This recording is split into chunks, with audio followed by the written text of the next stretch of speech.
What's up, guys? It's your boy. Welcome to the channel. On this channel, we talk about hotshot, car hauling, how to be successful, and how to make it work. You're also going to get tips and tricks on hotshot car hauling and hotshot trucking. But most of all, you will not get the small-mindedness of people around the world. So if that's something you're interested in, like, share, subscribe, hit that ding ding. Now let's roll on into the video. Alright guys, let's talk about what you should do to lease on. Like, what should you look for? What do you pay attention to? What do you run from? Okay? So, first of all, you've got to have a reputable company. You look into a reputable company. You do not want to be a guinea pig. We are already guinea pigs when we come into this business knowing nothing. We are our own guinea pig, okay? So the last thing you want to do is go on to somebody else's numbers or authority and learn with them. You do not want them to learn how to do this at your expense. I promise you that's not what you want. So, how many trucks do they have? Who's going to dispatch me? What is their average numbers? What's your average length? Can you send me that? Ask for the proof. Any good company or any person that is stand up, reputable, and knows what they're doing and knows the value of what we do will have no problem at all giving that to you, proving that to you. They would prefer you do that. You show your responsibility when you ask for that stuff. When I say, would you mind sending me some records? They'll send it to you. Now, they may block the driver out or the cover, whatever info, but that's fine. That don't matter. As long as you get it. That's what matters. Okay? So, we've looked for a company that's been in business over a year, a good amount of time. Okay? So we have that. Background check this individual, this company. How many companies have they had? How many companies do they have? Where do they live? Are they financially stable?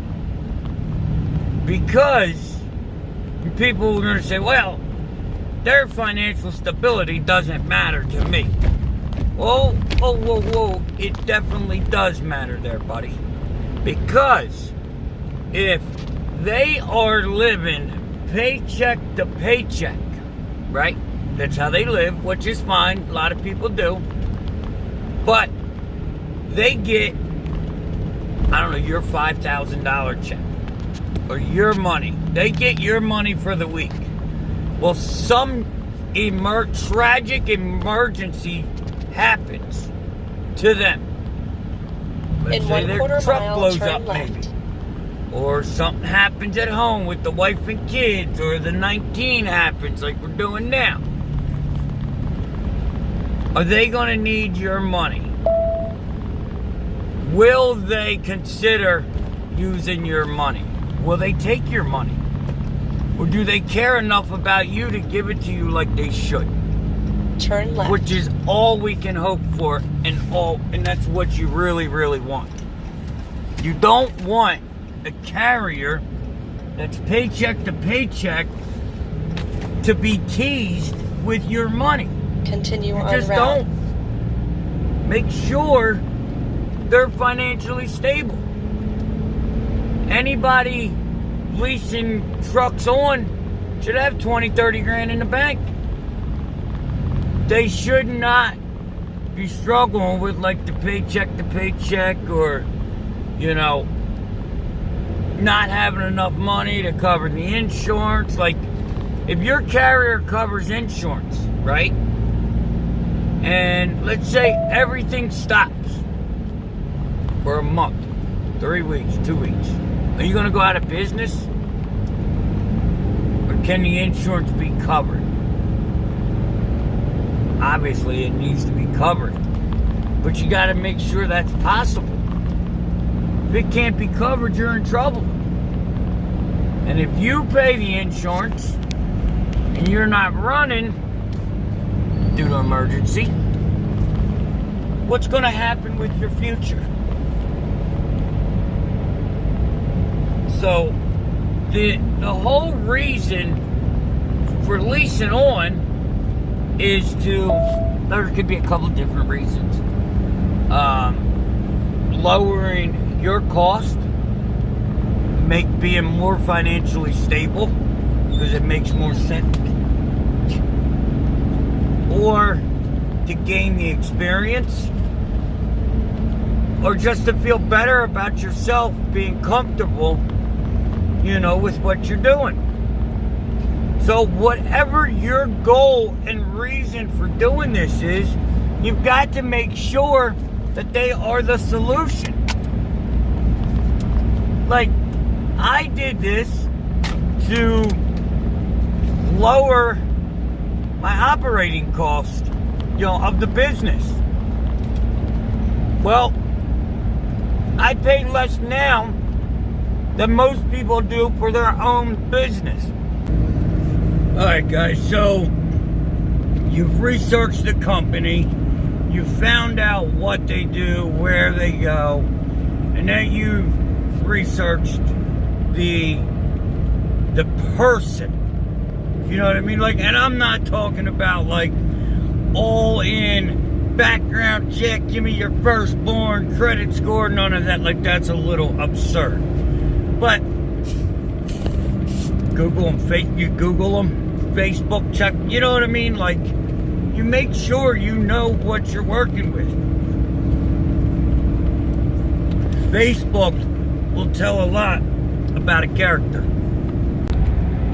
So you just want to make sure that your goal for what you want to do and their business model matches up. Like, as I was saying, I was trying to lower insurance, lower costs, but have the same freedom. Dispatch myself, do my own thing, all that. So obviously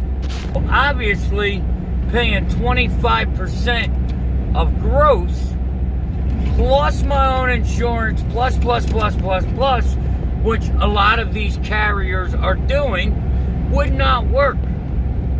And if that is the business, if that's what they tell you, stop talking to them. You should not pay more than 25% total for numbers, insurance, dispatch. If those three are over 25%, that is not a carrier for you, or anybody for that matter. But fortunately, some people just get desperate and they're going to do it.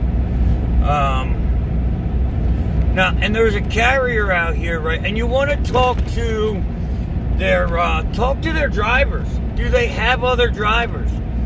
If they don't have other drivers, I'd run from them. But you ask them, how do I get paid? When do I get paid? Now, this is a true lease on. If you're leasing onto somebody, you need to be on their insurance. You need to be their DOT numbers on your door. So I am dmtrucking leased on to my carrier that I'm leased on to. That's what the setup is. The business is still running. I've just merged with another carrier for the monetary gains. You know, so make sure you do your research on what to expect, on what your requirements are from that carrier. Everything needs to be lined out. Who pays factoring fee? What happens if you do 30-day pay? How does COD work? How does the fuel get done? Any good carrier that you're leasing onto should have a fuel card for you. That's just common sense. Because that is that's a safeguard for them. That's another way for them to make sure IFTA is handled properly. You know, there's just a lot of benefits for them to give you a fuel card. What are your gross requirements? How much money do you need to make a month gross? Some's 12,000, some's 5,000. There should be a requirement. If they don't have a requirement, then you might want to question them. Not question them, I'm sorry. Do not question them. Question the numbers. Like, really dig into it with yourself. Like, I'm not saying go talk to them. Because obviously, if they don't have a requirement, they don't know what it's truly going to take. Because, like, my carrier knows. Under 15K, it doesn't make sense. You can't do it. So, you got to make 15K for them. If you don't make 15K, then it's not going to work. And a lot, like, that's how it should be. So, guys, leasing on can be very lucrative. If you close your authority down and lease on, that does not mean you've given up your business. That does not mean you failed.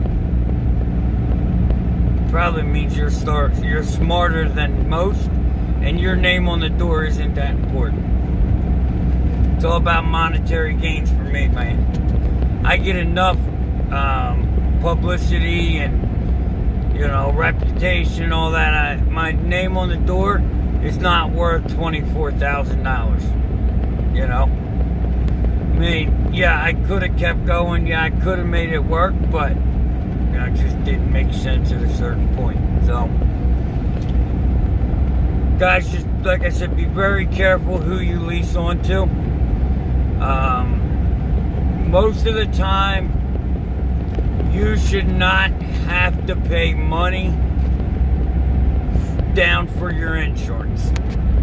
Now, there may be some exceptions to the rules. It all depends. But you shouldn't pay to have to get a job. Now, if you pay and they're going to give it back to you, that's cool. If you just have to pay up front and not knowing what they'll give you, that's an issue. You know? So, alright, guys, be safe out there. Stay well, stay fly, stay loaded. Like, share, subscribe. Hit that ding ding. And I will see you tomorrow. Peace.